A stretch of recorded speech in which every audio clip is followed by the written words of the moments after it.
This podcast is brought to you by Craft Beer and Brewing Magazine for those that love to make and drink great beer. Learn more online or subscribe at beerandbrewing.com or find us on social media at Craft Beer Brew.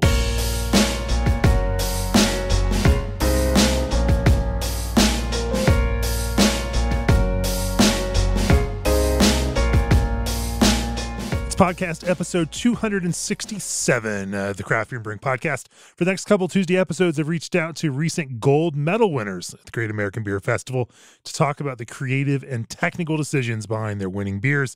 Think of this as a couple of mini episodes packed into one bigger episode, focused just on some beers and brewers that I think you'll be interested in hearing from. In this episode, I first talked to Dustin Baker of Roadmap Brewing in San Antonio, Texas, about their gold medal winning international style Pilsner they call All Right, which also scored a 95 in our 2021 lager issue. I've known Dustin for a while, and I think you'll get more of the backstory through our conversation.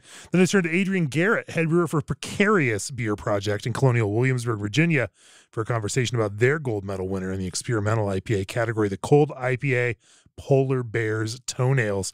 We'll get into those conversations in a second, but before we do, it's the last call for Brewers Retreat tickets. Only 2 left is the time of this recording. So if it's on your 2023 brewing bucket list, go to brewersretreat.com, lock that in while you still can. Also, if you're brewing, planning, and seeking a well-rounded program to help you launch an effective and successful brewing business, check out breweryworkshop.com for info about our upcoming Brewery Accelerator in Fort Collins next February. We typically do 2 a year. I think we're just going to do one next year because we've also got this Brewers Retreat on top of it. It's a very useful event, something we've structured to help you understand what you don't know about launching a brewery.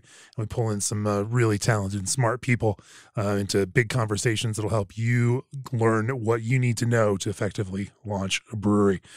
AccuBrew is a revolutionary fermentation analysis tool unlike anything else on the market, giving brewers unprecedented insight into the fermentation process. AccuBrew helps brewers confirm consistency and avoid problems from batch to batch. From your smart device, you can track and compare sugar conversion, temperature, and clarity, and use that information to continuously improve your process. AccuBrew goes beyond a simple measurement tool. With the AccuBrew system, managing your process and people has never been easier. Visit AccuBrew.io today for a no-obligation 90-day trial. Also, this episode is brought to you by RAR Malting Company, celebrating 175 years of the malt of reputation. Since 1847, RAR Malt has been a benchmark of quality and consistency for brewers everywhere, now offering dextrin malt to help you boost mouthfeel and haze in your IPA, or to show off a jiggly foam stand on a Pils. Available exclusively through BSG at bsgcraftbrewing.com. For this first segment of our GABF special episode of the Craft Beer and Brewing podcast, joining me is Dustin Baker from San Antonio, Texas, and Roadmap Brewing. Welcome to the podcast, Dustin. Thanks for having me. Excited to be on. Well, I've known Dustin since 2017, right? Dustin came up to our Fort Collins Brewery Accelerator back in 2017 while still in the brewery planning process. We became friends. We followed his progress. And over the years, it's been fantastic to watch how things have grown. I got down there and saw the brewery in person, met up with him in 2021 when we were down in San Antonio filming a video class with Marcus Baskerville at Weathered Souls. So, Dustin, and then, of course, as I was thinking about it, it's like, all right. This beer that you just won gold international gold medal for at GABF at an international style Pilsner, you actually sent up to our judges, and we reviewed it back in 2021. Our blind panel gave it a score of 95, clearly prefiguring or suggesting that there was something special to what you're doing there. So I want to talk about that beer. All right. Your progress, the way that you've developed and iterated on that beer, and what steps you've taken to get it to a point where it certainly is gold medal winning. But first, why don't you give us just a short background on the brewery and where you came from, what's driven this, and where you all are today. Awesome. Yeah. So we did meet up in Fort Collins in 2017, I guess it would have been, and so Roadmap's been open since September of 2018. We're a 100% taproom-based brewery, so we'll do about 700 barrels this year, all through our building. That's where we want to keep it. That's where we like it for business reasons, but also quality control. We can pull something if we don't like it, and we don't have to do a bunch of hoops to get the beer. Yeah, so we're still a small team. It's just me, one other brewer, and then we actually just recently hired an assistant brewer on production side, and then we just run 5 people on the tap room side, 7 days a week, just chugging along. We do produce a very wide range of beers. We joke that we feel like a lager house at times because it always seems to be tying up our tanks when we need something else on tap, but we do everything from Pilsners to hazy IPAs to, and the end of this week, we're releasing a kettle sour with Sour Patch Kids in it, which is ridiculous, but at times you gotta do something fun to change it up for the people. You're playing both ends of the spectrum there. Sure, sure. So your lager program, I assume, given that this is not necessarily designed as a purpose-built lager brewery, that you're fermenting in cylinder conical fermenters that kind of do duty across the beer spectrum. Yeah. So we take our lager program pretty seriously. So I'll write just one gold at GABF. We also won for our dark lager at World Beer Cup, a bronze back in May, which was exciting. I do definitely wish I had some horizontals. It might speed up the process a little bit, but it's not necessarily the case of what I have.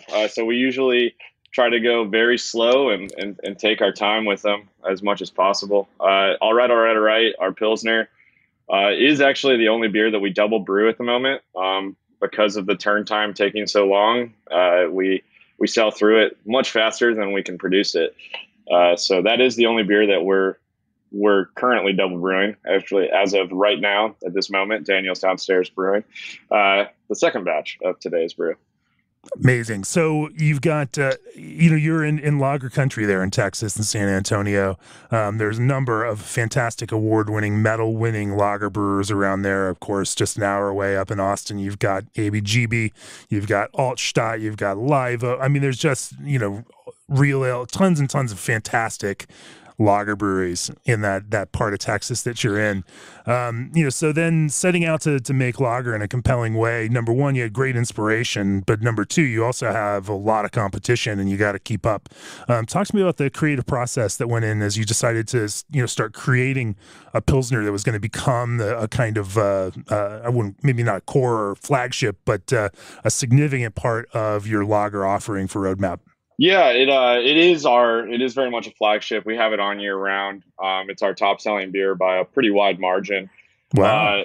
Okay. But it is really, really cool to have the inspiration, to be even. By the way, it's great to win a medal for a beer that is a core beer that's on year round. So many folks do that with a beer that doesn't, that's not as key to their overall product strategy. You nailed it on that one. Yeah, we were excited Saturday morning when we found out we won, and it was for that beer because it's always on tap, and we knew when we opened the tap room later that day that we could, give it to the people who were asking. Then I think 2 days later, me and our other brewer were having a bit of a panic attack, like, oh, well, we don't really need this to sell any faster than it already is. But but yeah, it is really cool. Swifty up at ABGB won the gold in the very next category at GABF, and just to even be considered in that level is pretty awesome. It's a type of brewery that I look up to. Dusan over at Live Oak, they do great beer up there. I wish I had some of the toys that they get, but they take that slow and let it do its thing method as well.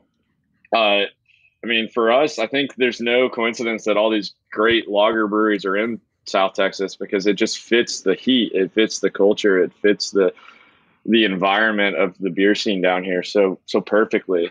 So when we first opened in 2018, I had told myself we won't do lagers because I didn't envision that it'd be worth taking the time to do it right. And then as I grew into my professional brewing career, I started drinking the ABGB industry and, going up and getting the pre-war pills at Live Oak and really saying, man, this is worth the effort and time. So that's when that's probably about 6 months after we opened that we started investing into the idea that this could be worth it. And that's actually about when we brewed All Right for the first time. It was probably 6 months into opening, and it's been on our tap wall ever since. It's tweaked a little bit. We've kind of found parts of it that we liked. Tried to get as much reviews, honest feedback as we can from brewers and from people like yourself to try to subtly change. always evolve. Let's talk about that evolutionary process. Where did you start? Yeah, so I mean, I think I take this approach to a lot of our beers, which is ironic because I did just mention a Sour Patch beer, which it's fun, but we generally try to keep it simple, stupid. So we started off very simple, Saaz hops only, Pilsner malt, 100% Pilsner malt, and then I'll give a shout out to Imperial Yeast because they gave us a sample pack after CBC, and then that's worked out for them pretty well because it is now the core lager strain we use. And then over time we started to try to tweak a little bit. We're about 85% Pilsner malt and 15 Carafoam now. Just as we try to build a little more body and head retention into it. Is there a specific Pilsner malt that you lean to? We do stick with just Vironman. They're just standard Pilsner. If I'm honest, there's a lot of financial reasons for that. There's also the fact that at our scale, I don't have to worry about not being able to find it. Right. We're not buying super sacks, but we've got plenty of breweries around here if we're a bag short that we can get it, and it's not feeling like I'm sacrificing quality of any kind. So, and I know you've mixed in, you said some Carafoam into the blend. Yeah. So we started off 100% Pilsner grain bill, and that was more because we wanted to try to keep it simple and let the ingredients talk for themselves. As we slowly started to tweak and really kind of up our own standards, so to say, we were looking for more of the minute points in a Pilsner that really makes it world class. And so the first thing we saw was some foam stability, some head retention, and a little bit of body without changing the flavor. So we slowly started adding that in, and then it was over time. We just kind of ended up at 15%, largely based on the fact that that's a nice even bag for us. Sure. I'm not gonna lie to you. There's deep science in this one. Yeah, there's a lot of science that happens on the brew deck, but every once in a while you say, hey, the difference between 12% and 13 and 14% really isn't that big of a deal if it means that I don't have a partial bag of Carafoam laying around.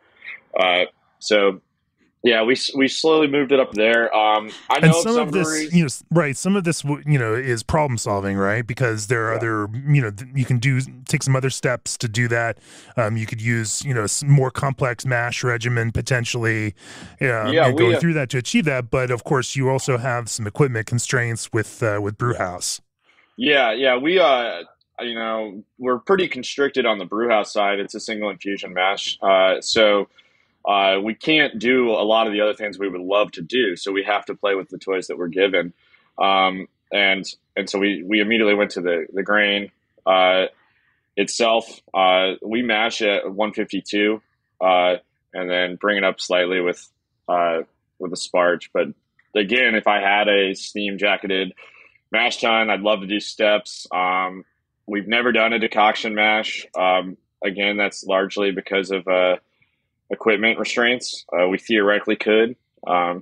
We've basically done accidental ones where we've collected into the kettle and we've realized we forgot a small percentage of a dark grain, so we had to basically take what we collected out of the kettle and run it back over. So we call that a quasi concoction, but never with our Pilsner if that happens. So. That's interesting, but I think it's a point worth making that you've now won a gold medal on a single infusion Pilsner without step mashing, with no decoction, but have again solved for some of that kind of, body and technical problems by, looking at ingredients and approaching that in a slightly different way. Yeah, and I think our lager program will show that in a lot of ways because we don't have as much control on the brewhouse side as so many other breweries do, but we have equally as much control on the fermentation side. So we really lean on the yeast and the fermentation process to give us what we want. There's even small breweries have control on the cold side, and I think that a lot of times people think of brewing a beer, whether it's a lager or an ale, they say it's in the fermenter. We brewed it. It's like, no, for us, for all right, it's 2 or 3 months. It's usually closer to 2.5 months. It's like, all right, well, we still got to babysit this. So We ferment pretty low. We ferment at 53, so it's not low for a lager, but it's a true lager temp. Yeah. No pseudo in front of the word lager. And you mentioned that Imperial is your yeast, but is there a specific lager strain from Imperial? Yeah, so we use it's L28 or Kel yeast. We really enjoy the sulfur that you get from it. It's not overwhelming, but it's definitely there. And it does define all right from our other dry hop pilsners. We do use 3470 a lot on some of our dry hop stuff.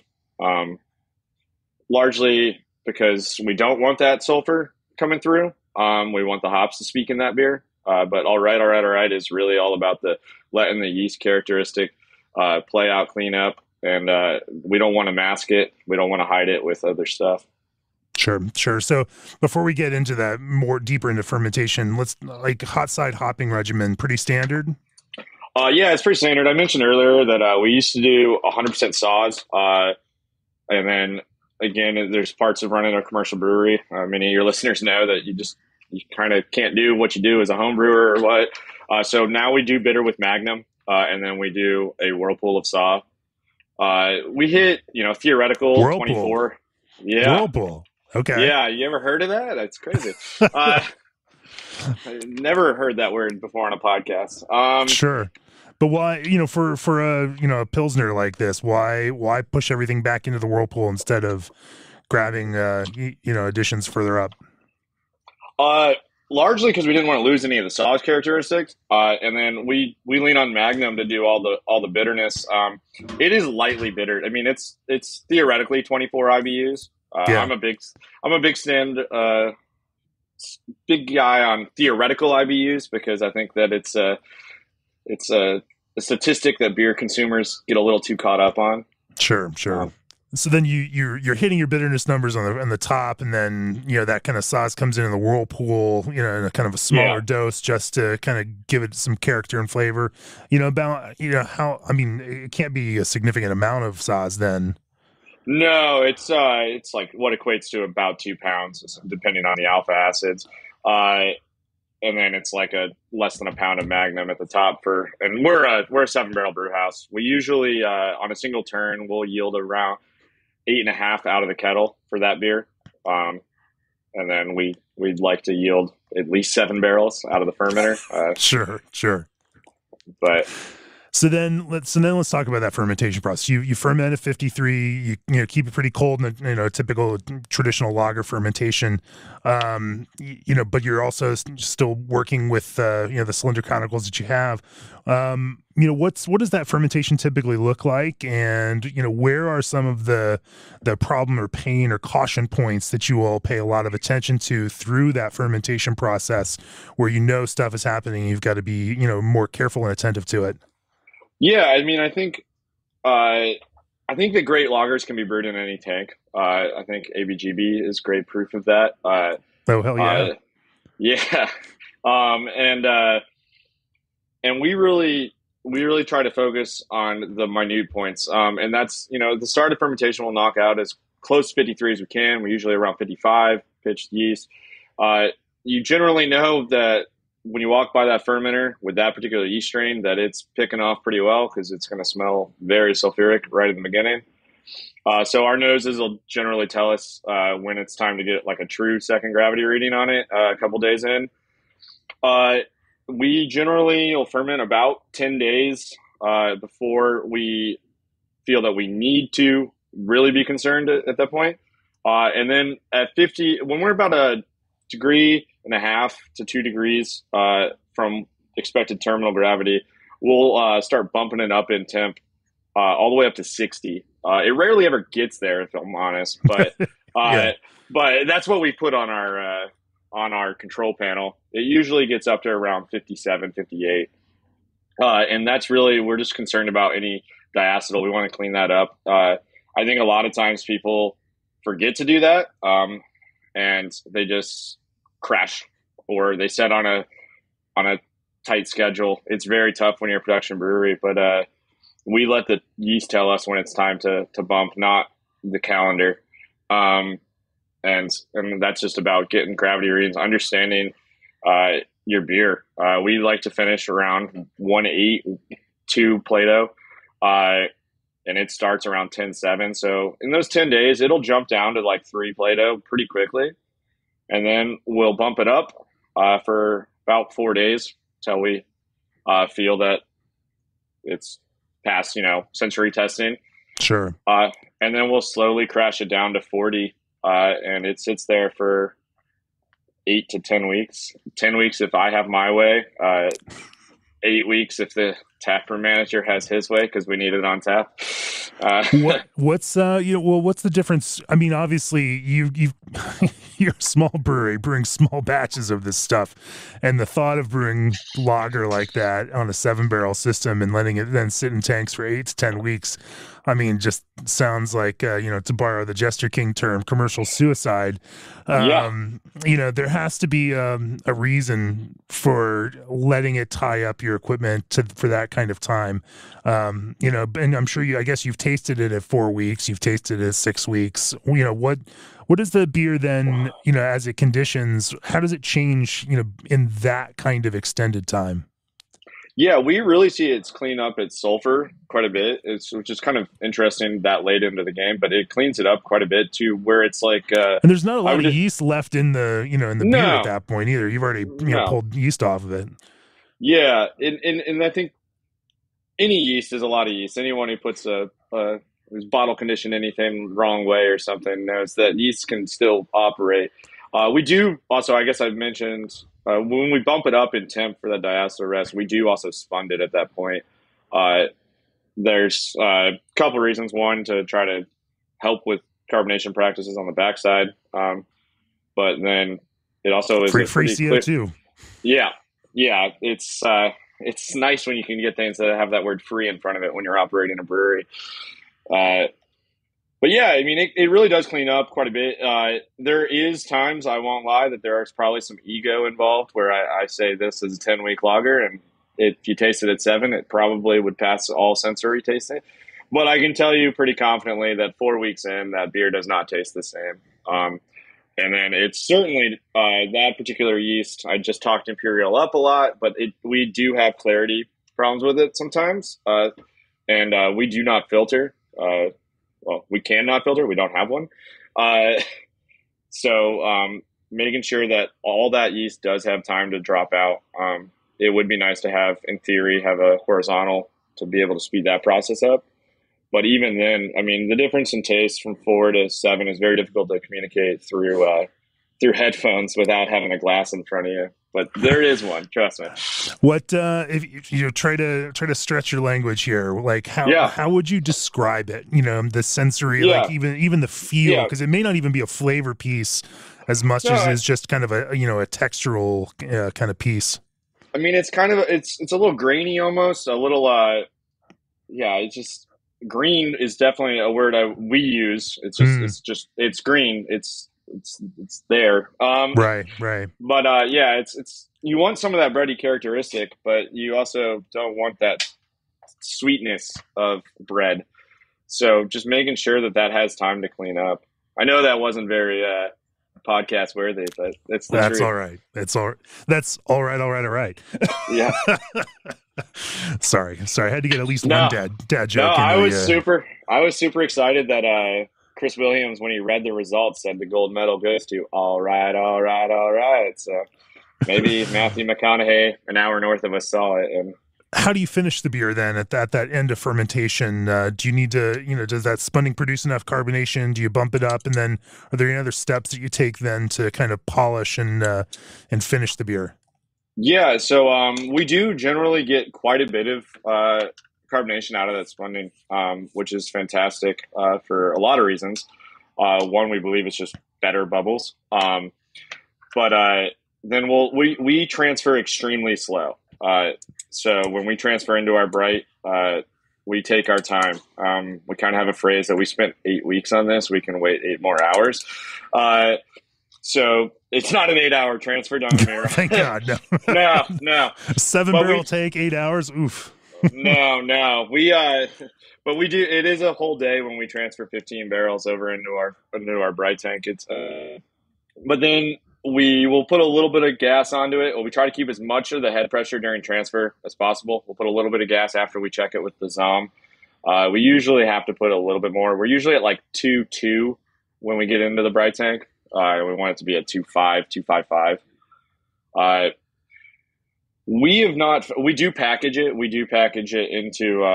We have a canning line as well, but we sell all those cans out of our tap room. We have found that 2.55 works for us, and we don't see that we lose carbonation on our can side. Obviously, on the draft side, we shouldn't be losing anything. But I've heard nightmares of people who have a beer that's reading 2.55 in the bright tank. And then it's like 2.3 in the can. So we're lucky. I don't want to jinx that, but so we find that that's good there. What do you guys package with? We have a Wild Goose Gosling. We have actually one of the very first ones off the line. It was supposed to be tied to a CBC party that was here in San Antonio. That never happened. Oh, right. Yeah. So I remember when we came down there, it was right around the time or right before CBC was supposed to have happened in San Antonio. You guys had built a new cold box for it. You'd been stocking up packaging beer, getting everything ready for this, that then just kind of fell apart. I mean, what a crushing blow for all the breweries in San Antonio. Yeah, it's we were joking a couple days ago that 2022 hasn't had much competition, but it's by far the best year of the decade. With the World Beer Cup, medal, GABF medal, and I've got my second daughter who will arrive in a couple weeks here. So like this year's way better than 2 years ago. Sure. Well, let's kind of zoom out and just talk about, lager program in general. As you've been brewing, more lagers, from in a small brew house with some tightly constrained, equipment concerns. What do you think have been some of really the biggest quality points, that have made some of the biggest differences, in your whole entire broader lager program?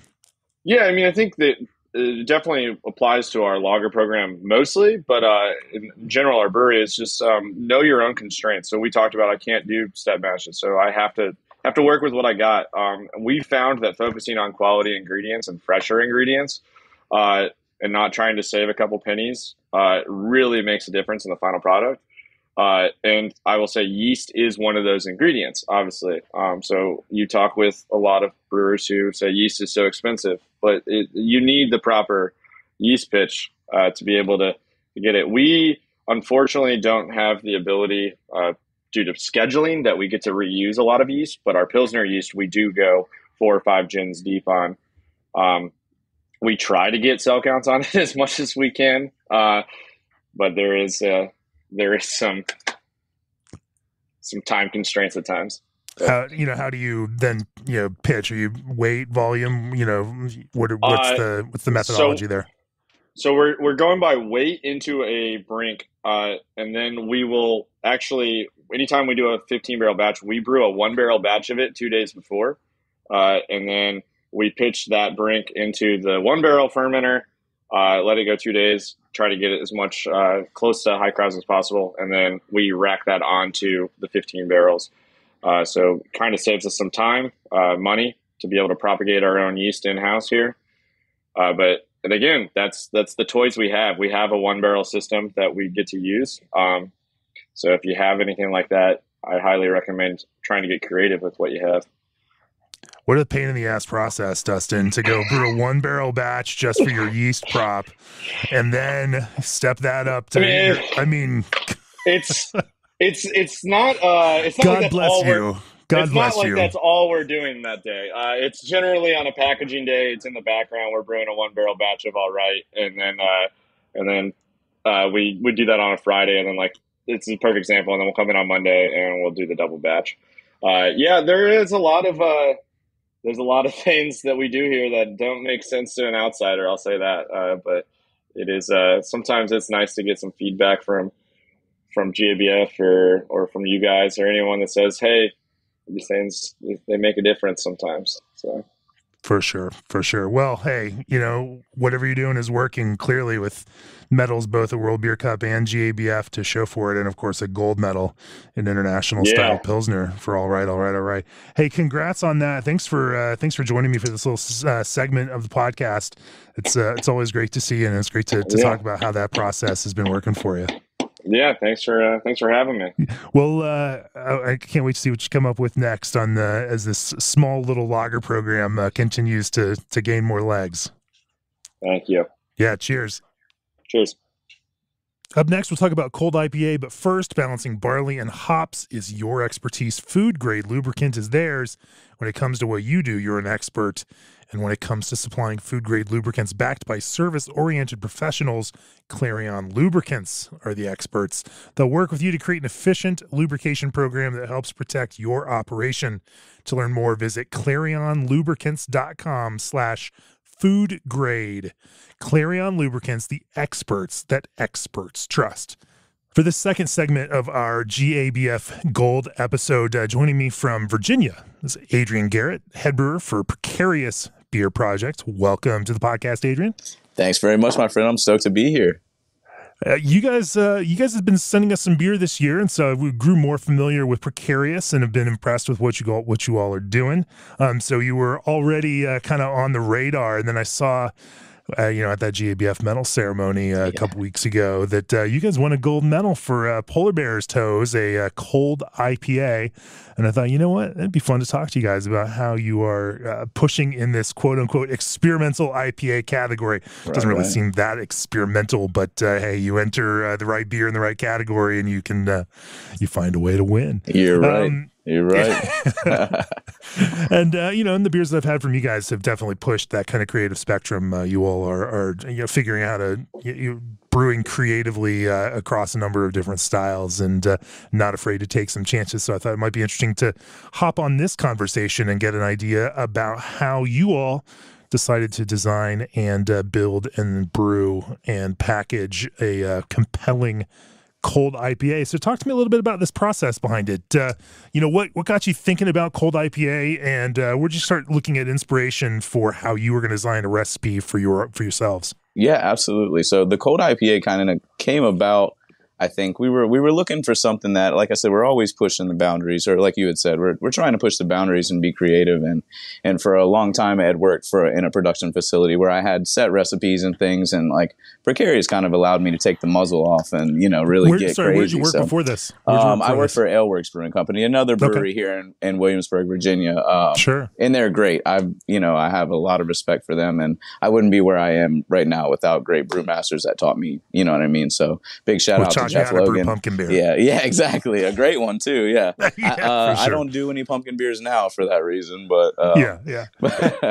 But anyway, so we kind of wanted to be pumpkin different. PTSD there. Oh, dude, a ton of it. Yeah, double pumpkins for months and months out of the year will drive you anybody bonkers. But no, it's a great beer, and rightfully so. I mean, they make it well and it does well. So, but no, we were looking to do something a little bit different. I mean, I think in the brewing industry now, a lot of brewers and industry people are leaning back towards lagers and more crisp, clean, clear beer, which is great. Big fan of clear beer. And we wanted to approach something shout out to clear beer, and you're right for sure. Well, the funny thing is, it never went away. You're right. It never did. It's always been, when we do reader surveys and when you look at most breweries' sales sheets, like it's never not been the top seller. In terms of IPA, Absolutely. It's just there was a perception for a while that it was on the outs. It was a misplaced perception. So there you go. Yeah, 100%, man. And And hey, I'm not hating on hazy IPAs or not clear beer by any means. They all have their place. Beer is beer, and I love all of them. That's why I'm in the industry doing what I'm doing. But I'm a big fan of lagers and, clear, crisp, juicy, like kind of West Coast IPAs. Maybe like a hybrid of the sorts, and but we really wanted to make something that was, at the end of the day, ultimately drinkable. I had one of my brewers, who was a good friend of mine, actually left Precarious and went over to 10 Barrel in Oregon. And we were kind of like looking, he was like, oh man, we'd seen, we were talking about doing that cold IPA, like Wayfinder obviously has their cold IPA, which was at the time the standard, I would assume. I'm it's crazy to me that that I'm here now talking about this. But I did a lot of research on that recipe, and luckily enough, their brewmaster was pretty transparent and things about he didn't tell us exactly how to do it, but he gave me a good idea of what I thought one should be, and then just really went along with trying to build a really crispy, nice, clean malt bill, lager malt bill. To showcase these hops. I didn't want it to get in the way, all as while being that drinkable, super drinkable beer that we've known to come and love with every type of lager that you can think of. So what I did was I started with just a basic Pilsen and puffed jasmine rice malt bill with a little bit of dextrin, or you could use carafoam if you'd like. And what that does, the jasmine, puffed jasmine rice really brought out an interesting floral note that kind of accentuated with the hops, I feel, but also brought that dryness really heavy. Like it's crispy, it's clean. Our rice lagers are very dry, finish out at a lower gravity. So that's kind of in my head. I'm like, oh man, that sounds awesome. Like nice and dry and crisp, but still I wanted to have that big hop punch. So essentially what we did is there a specific Pilsner malt that you lean to for something like this? I do. I use Environment a lot. That's basically what I've gone and until recently, just regular Environment pills, or the Bohemian floor malted is wonderful. I found like the aromatics on that too is very floral and bright, and I like using that for more I'd say like lagers that I'm really trying to bring that malt, like Pilsners and things where I want that floral like malt Pilsen backbone, just to kind of flow with the hops where it gets herbal and floral and things like that. So I felt like it made it really drinkable. But yeah, the Environment Pilsen, and then puffed jasmine rice, which I think is, I can't even remember, maybe Grain Millers or something like that. I'd have to go back on my order and check. And then the Environment Carafoam or dextrin. And that's what I started with. Yeah. How much rice do you, an adjunct do you use in this kind of recipe compared to the pills? It was, I can tell you a percentage here. I actually have it all written down. So it's actually about 20% rice.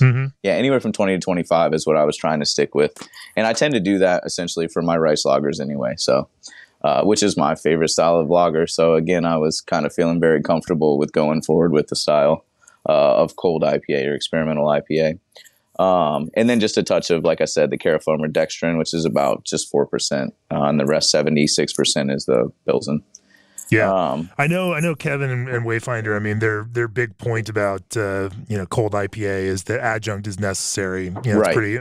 It's a key point of cold IPA, and if you're not using that kind of adjunct, and they're little, doesn't have to be rice. Obviously, it could be corn, something like corn, well. something to just to kind of push that leanness and lightness of it. And so that does seem to be, one of those kind of key dividing factors is it a cold IPA, more so than just the fermentation piece. And it looks like, you're trying to accomplish that, but also with some flavor, impact from the rice itself. Absolutely. Like you can use toasted rice. I am actually drinking another variant of a cold IPA that I just been, you toy with different hops and toy with different methods. And I just use regular toasted rice in this one. And it is still very dry and crushable. But I think that the jasmine rice, if you can stand to spend a little bit extra buck, like it's worth it, man. It really brings, it really just kind of brings the depth to the beer, which is I was looking for as well. And it worked, I guess so. So I'm really stoked on that, and I'll continue to keep at least that recipe. We'll stay with that puffed jasmine rice. I'm really excited on it. So. Well, it clearly paid off okay for you guys on this one. Sure. Yeah. So where do you go after, after the grist bill? So then actually I'm working with my really kind of a West Coast hop build. So we've got some CTZ at First Wort. Big fan of First Wort hopping.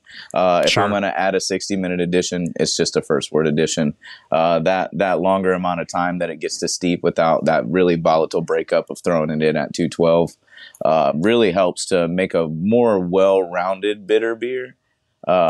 In my personal opinion, like I said, no hate on 60-minute drops, but I think that works, and it made it for, like I said, we really wanted this beer to be ultimately drinkable and balance bitterness balance with any type of IPA nowadays. I think is is where you make your money, because it's a lot of, this is too bitter for me, or, this Sure. isn't hoppy enough, from different consumers or whatever, And so I kind of just wanted it to be balanced first and foremost. So we did the first wort hiding hopping. some of that bitterness in there becomes the key too, right? Right, Like, absolutely. you need it there, but you also don't want it to be so obvious to people that they can perceive it. Right. I love those beers where you're drinking and it's like, that's nicely bitter, and other people are drinking, oh, it's so juicy. Like, right, yeah, perfect. The brewer accomplished what they're looking for here, because they got the bitterness and people don't realize what it's doing, Exactly. Unless you are one of those that just drinks and studies this like we do. Right. But getting that kind of smooth quality to where it can kind of hide in the background and accomplish the technical thing that needs to accomplish without becoming a major flavor component that starts distracting people. That becomes that key. And it's interesting, that first wort thing, makes a lot of sense to me. And you're just doing that with T90s and not a more advanced hop product of some. No, just regular T90 pellets, and I use like CTZ, so you get that pine resin, you get some citrus, you get some dank. And man, when I remember first when I got into the industry, it was probably like 2013, just like a cellarman, and I remember all IPAs were that dank, piney, citrusy, resinous, like very, that was it. So I kind of and I enjoy West Coast IPAs, so that's kind of where I was going with this one too. And then behind that, really that first wort, and then a Cascade edition at 10 minutes. And then we run with some Amarillo. Yeah. Oh yeah. We're keeping the C words going, baby. I'm liking the throwback approach here. Absolutely. That's the thing, is that's what I was used to drinking, when I got into this, and I'm like, man, if I want a really crispy, like, ultimately drinkable beer that's like, it is the brewer's beer. The brewer's IPA is what I keep telling myself. Like, this is what the brewers want an IPA to be, because we love lagers, we love light beers. We want to drink more of them, more than one. And this kind of pays homage to that, all while having this really intricate, like, hop bill and really juicy, like I said, resinous, like kind of piney.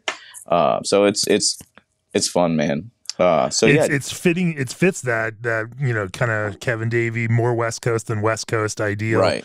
And of course, their Retro Gold Cold IPA, was crazy. one of our top scorers, in our IPA issue earlier this year. And I think you're right. There's something there. Like, we have this nostalgia, this pining nostalgia for that. But thrown through and recast. I think that's the important thing here. We can channel that nostalgic idea of classic IPA, but through a better handling of hops, a better technique for extracting, for getting that kind of flavor and impact out of them in a way to kind of smooth, and tie together, those kinds of flavors. So then, you then pop into Amarillo, you said? Yeah. So, and then our whirlpool. So I also do like a 190, I call it cool pool. So I whirlpool everything at 190 degrees, just to, again, kind of take away the volatile, hop breakdown and just bring out more aromatics. So that's very common for New England IPAs, is a 180 to 190 whirlpool. So, but, I kind of dialed in my bitterness. Is it worth the trouble? Because, going through that process is a pain in the ass. It is a pain in the ass. We've got it kind of dialed in to where it doesn't really take too much time off of our brew day, or add too much time to our brew day, should I say. But I wouldn't see why not, when you're going with the heavier West Coast, like, when that's what you want as your end result. I mean, I don't see why you couldn't just dump them whirlpool. This is just, like I said, personally what we did, because we're kind of used to doing that we do Kung Fu Kittens, which is our New England IPA, and we crank that out probably more than any other beer. That would be, per se, I guess, our core beer.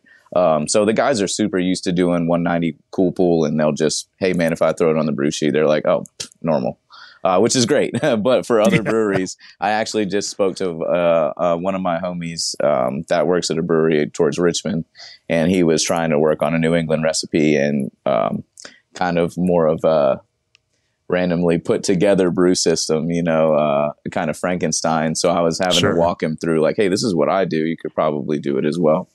But yeah, so we'll go into a 190 whirlpool with Amarillo and Mosaic. And just to really bring, again, like, that had that juicy, earthy, citrusy, without being too, like, just fruit juice like Citra or, anything like that. So, and to keep it decidedly West Coast. Sure. Now, in terms of, let's talk about, I want to break down, how those hops, then, how much hops total you're putting in, about how much is hitting at each point. But from the start, what's the general IBU goal? And I know this one's a hard one to to get, because you're going to get contributions all along the way there, in ways that are going to be harder to kind of quantify just through software itself. Absolutely. So, my first wort addition is probably going to be where I'm making that's where I'm building most of my IBUs into the recipe, and that's only going to take it's a couple pounds of CTZ, 2 pounds of CTZ. How big first is the batch size? This is 10 barrel. 10 barrel. Okay. So 2 pounds of CTZ at first wort, and that giving me about 22 IBUs. Yeah. And then my 10-minute addition is 5.5 pounds of Cascade, and that's bumping it up to, I would say, probably 30 IBUs in total with my Whirlpool. You don't get too many in there, but I'd say we're probably finishing at like 30, 35 IBUs total. So it's not incredibly I bet it's higher than that. If it should be, yeah. It should be probably, higher, at least perceptibly speaking. Right. It's, again, the calculated stuff tends to not always, test out with, the way that stuff actually tastes from a perceptive standpoint, and even from a testing standpoint. I've found that more brewers are seeing actual IBUs contributed through the Whirlpool. Right. Well, so that's kind says. Of right. Yeah. And usually if I put 0 in my software, is like my boil time, it's not giving me any IBUs. It's like, nope, none there. So I'll tend to I'd like, it's 5 minutes or whatever, and just see about how much would that be, and then I'll take that into consideration when I'm dialing in my amount of Whirlpool hops. And that's just probably me being crazy. Some people's going to listen to this and be like, this kid's nuts. But yeah, I mean, hey, I also, beer is fun to me. Making beer is fun. Drinking beer is fun. Experimenting with this stuff is fun. So, So how much then goes into the Whirlpool, and how long do you let you Whirlpool for? I'll Whirlpool for 20 minutes, 20-minute Whirlpool so at 190. Relatively short Whirlpool then. Oh, yeah. And it's, let's see, I've got 16.5 pounds in my Whirlpool. So total poundage of hops is, let's see, 2 pounds first wort CTZ, 5.5 Cascade at 10 minutes, and then my 16 pounds in the Whirlpool. Yep. And that's the Amarillo Mosaic blend at 190 for 20 minutes. Cool. Yeah, it doesn't add up to even bags, but hey, you'll. No, yeah. Well, these guys. Right, we'll figure it out. I was gonna say that's what I wrote on here. Usually we'll adjust if we need to. If I'm like, they're like, yo, I got 0.2 pounds in this bag. I'm like, just throw it in, bro. You're fine. Exactly. If it's in the Whirlpool, we're golden, man. So sure. So you're whirlpooling. You knock out. Let's talk about fermentation. From that point. Going forward with our fermentation, obviously we wanted to have lager yeast. I looked into some different lager yeasts, and the one that we used probably the most, if I'm not brewing like a traditionally German lager or anything like that, is just 3470. It's really clean. It ferments clean. It'll ferment fast at warmer temperatures too, which we, through experimenting, we figured out. So I'll pitch the 3470, just one brick of it in 10 barrels, and ferment at 65. So we're fermenting it warm.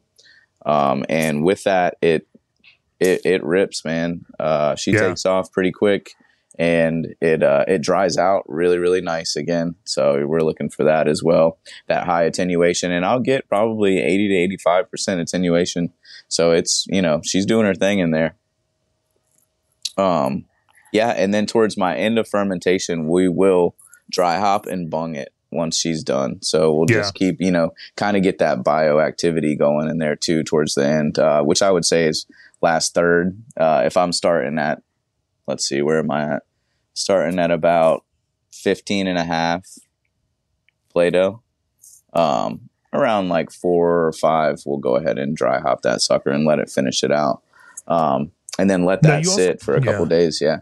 Now you also do, lager fermentations at colder temperatures, with lager yeast, from a sensory standpoint. How's that warmer fermentation? What do you see from that fermentation that, you don't necessarily see, and are there any concerns that you all pay attention to during that warmer lager fermentation process. Right, absolutely. Warmer lager yeast, yeah. Right. My biggest thing going forward with fermenting lager yeast and trying to mess with it temperature-wise was just putting off any like off flavors, diacetyl or anything like that. And also, this is pretty heavily hopped too, so hop creep was a worry of mine. I've experienced that through my career, just different IPAs we wanted to do and things, and I was lucky enough to spend some of my time at AleWorks in the lab, so I ran PCRs and stuff, and was able to kind of put those things into perspective, I think, and that really helps me like going forward, looking at like hop creep and things like that, and what I can do to prevent that in our beers. But I do actually, the one thing that I do to prevent at least any diacetyl or production through fermentation and otherwise is we use ALDC. Sure. So that is the enzyme that pretty much passes up the diacetyl production and fermentation. And that comes from Murphy and Sons, I want to say, in the UK. And it's great. And I only use you can use about 20 mils per 10 barrels.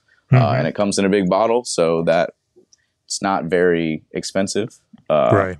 And that's been really, really great on heavily dry hop beers, like not have any weird production or any off flavors or anything like that. And again, with lagers, if you ever have any issues with that, that's a good small addition to help kind of mitigate that issue.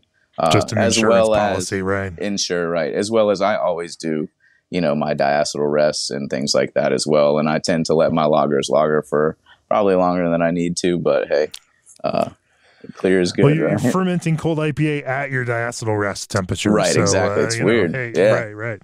It was super weird. And I think this one I bumped it down to 62.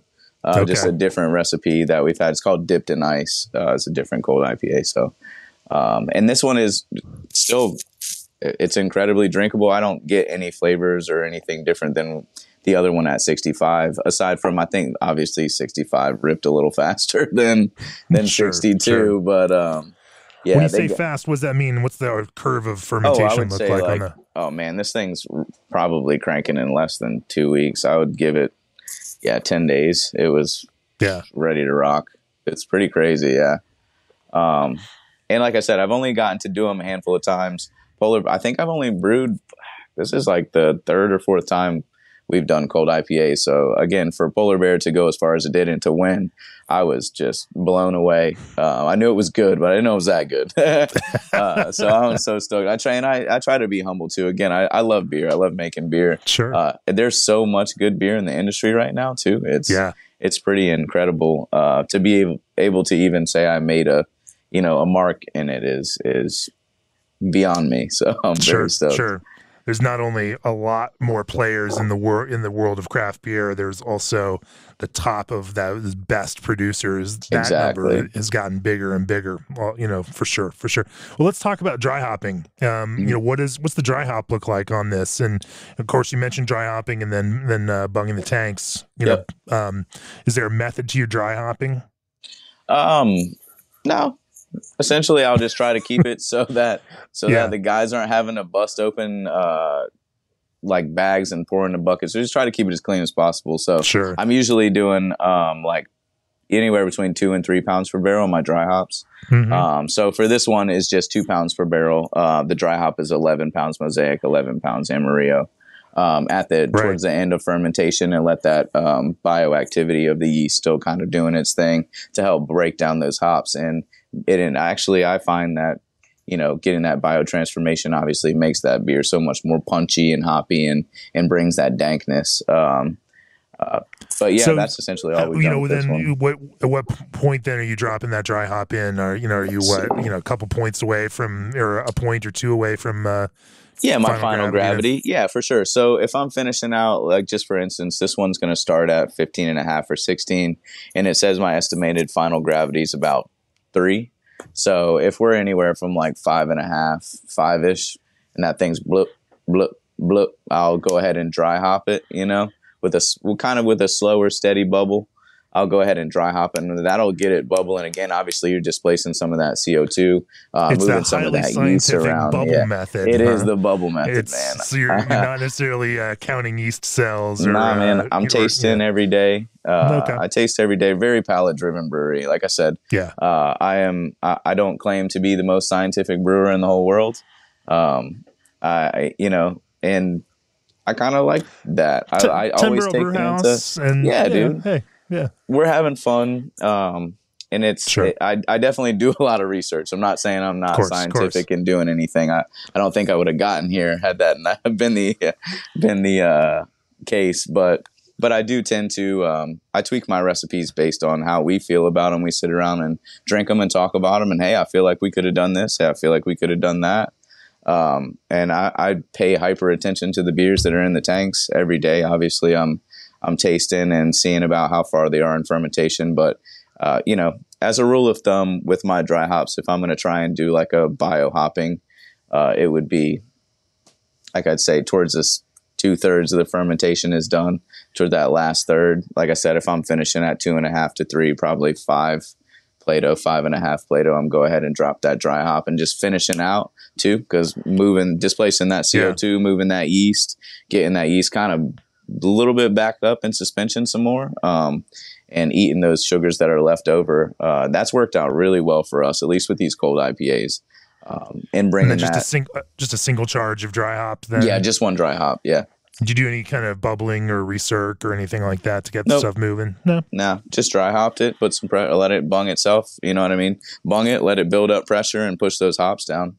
And then finish it out for a couple days. Like I said, I'll keep going. I'll let it go for probably 5 days after that and tasting it and making sure it's not like, obviously if it builds up too much pressure, I'll dump some pressure off and things. But going about 5 days and then crashing it. Letting it sit a couple days, dump hops off of it every day until we package it. Just because with that bio hop, it's still very green going on through the whole thing. So it takes a couple of days to really get everything dropped down once you crash the beer. And a couple dumps of the cone to get it all figured out. How much, biotransformation do you really get with 3470 and hops in that kind of scenario? I'm just asking theoretically. Mm-hmm. I'm just curious. So I have from your perspective, like compared to something where you might not do that. Right. Absolutely. I think. Now I have done both ways. Actually, that one, Polar Bear's Toenails, is biohopped, and this one is not. And I do think it's more punchy. I think that you get that. It's gonna sound crazy, but they taste, the hops taste more dank and as opposed to herbal. Does that make sense? Yeah. Like they're just more punchy and forward and tropical and like have these really interesting aromatics. And not that this one isn't interesting, but it's not as forward, I would think. You know what I mean? It's more like herbal and floral, as opposed to that dank, punchy, like really in your face. And even green to a certain extent, you know what I mean? Like, so, but there's something to this thiol thing, right? Something to this, yes. It's definitely pushing some of that kind of, tropical, funky, almost sulfurous tropical character, which is different than just, typical lager sulfur.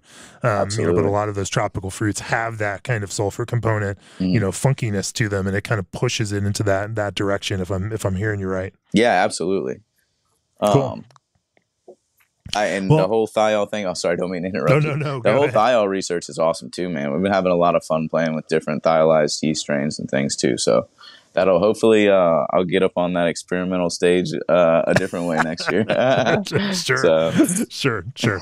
Is there any? How do you finish the beer from there? I imagine you probably have to add a little bit of CO2 into it.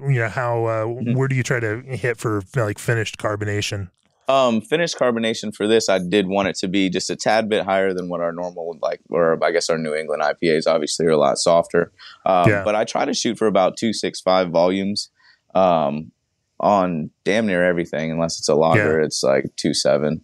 But between 2.6, 2.65 on the Zom, we're Zomming 10 barrel baby. Hey. But 2.65 volume seems to really hit that. Oh man, it's just drinkable. It's crisp. It hits all the right parts of your tongue to bring out the right flavors and aromatics. It seems that that's the spot. Now we also can't go too much higher than that because our cannon line starts wigging out. But sure. 265 is usually my target for all of these like cold IPAs or West Coast IPAs, lagers, things like that. So. Well, let's pull back a little bit. I'm curious if you're looking at the big picture of this beer, in the scope of this kind of competition. Clearly, as you guys were tasting your beers and considering what you wanted to enter into the competition, you're thinking about what you might have a chance in, finding the right place, the right categories for some of these beers. I don't know if you're brewing for specific categories or with that in mind, from the outset.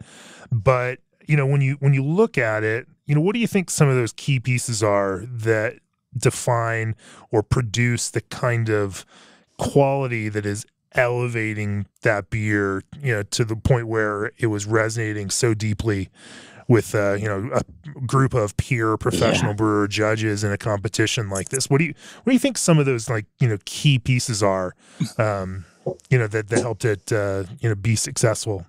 That's a great question. I've been thinking about it honestly since it happened. Just looking at such a large category. 130 beers or something like that. And walking around tasting other people's IPAs, I'm just blown away. But I will say, if you figured it out, you want to find a way to duplicate that, right? Right, exactly. How can I do this? I got to do this every single time, right? Right. So, I think what played a huge factor in this was we do, to some extent, a couple beers that we did have a couple beers, that we knew we wanted to brew for GABF, that they had done well in previous GABF submissions, and I had tweaked the recipes, things that we really felt great about that were different enough that we could stand out. And I think that's what helped with this one too, the experimental IPA. Obviously cold IPA is becoming more popular, as time goes, but I felt really comfortable. Like I said, I haven't got to brew them too much. Like I said, maybe 4 times, 4 iterations, maybe 5. If you include some lab brews trying to figure it out. But I felt really comfortable with Polar Bear's Toenails just due to its feedback here. But I think one thing that really helped is it was brilliantly bright and clear. Again, clear beer for the win. I said I think we're going. Hazy beer's got its place, but when you look at, a flight of beers and you've got one that's just so brilliantly bright and clear and just, it's amazing. And first and foremost, you drink with your eyes, right? So when you see that, get handed to you in your flight, you're like, holy shit, man, this thing it's a magnifying glass. It's crazy. So I think that really, really helped. And we do biofine it. We don't filter. So I did biofine it. We'll biofine when we crash. So I won't biofine. I used to biofine in the bright tank, but I found that I was getting a little bit of head retention issues, it seemed like. So I kind of backed that up. And once we crashed our beers, we'll go ahead and add our biofine to it then and let that do its thing. But it was brilliantly bright. I think that the carbonation level too, we carved it a little bit higher. It was very crisp and clean, great lacing. And like I said, that biotransformation just had those hops really ripping, man. It was juicy. It was still had that piney bite to it, and the bitterness was all in the right places. More so like a citrus rind bitterness and pithiness. Yeah. So that really helped, I think, round it out too and make it more approachable as opposed to abrasive, like we were speaking of earlier. But yeah, that kind of fruit bitterness or orange peel bitterness is really what I think carried it. And made it more balanced. Now, I will attribute some of that, I think, coming from that first wort CTZ, man.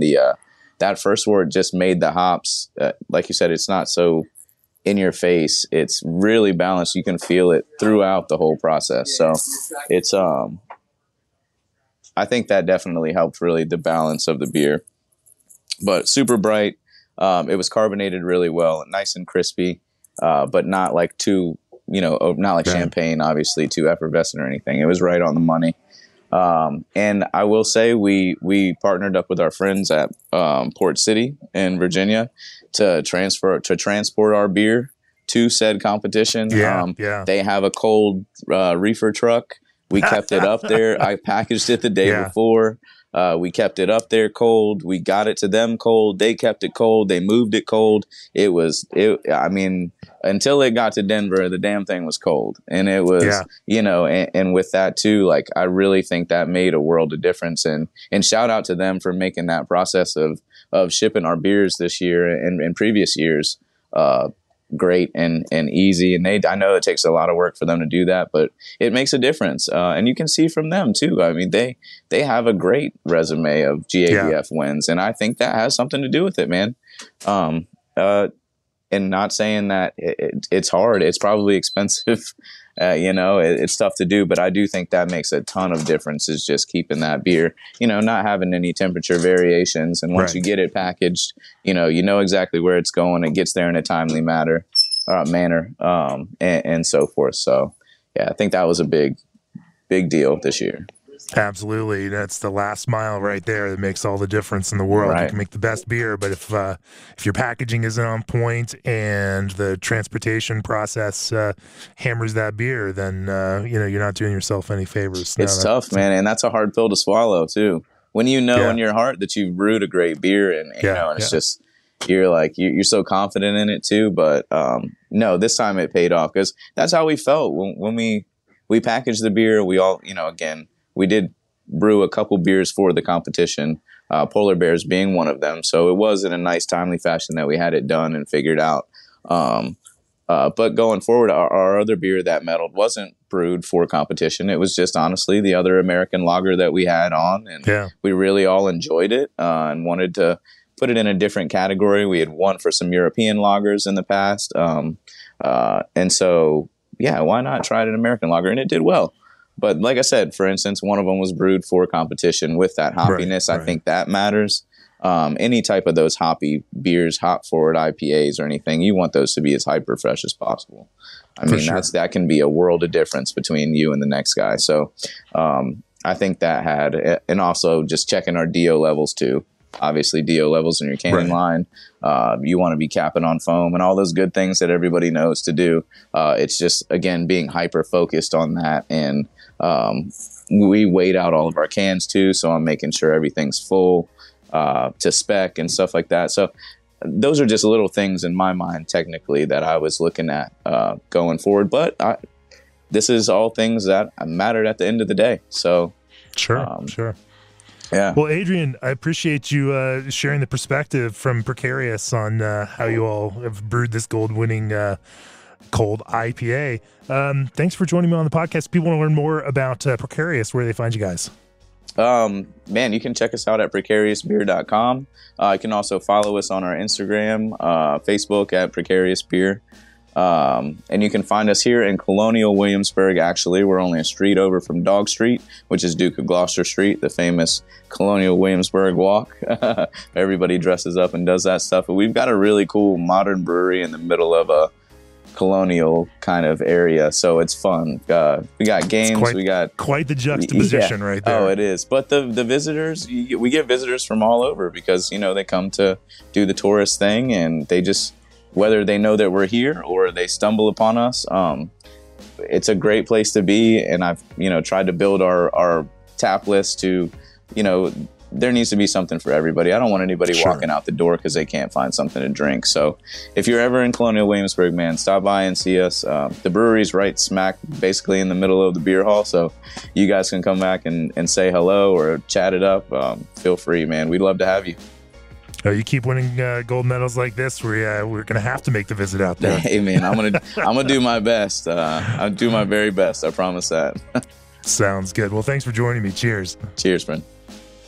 Hope you've enjoyed these smaller windows into how brewers are brewing award-winning beers out there in the great United States of America and the Great American Beer Festival.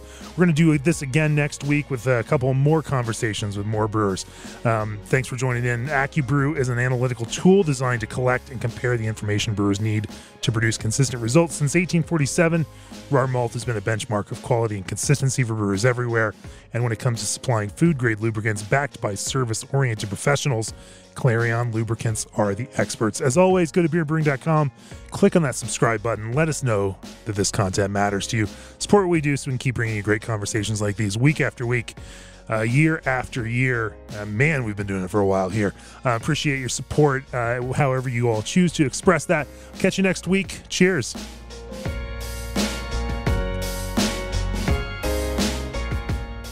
This podcast is brought to you by Craft Beer and Brewing Magazine for those that love to make and drink great beer.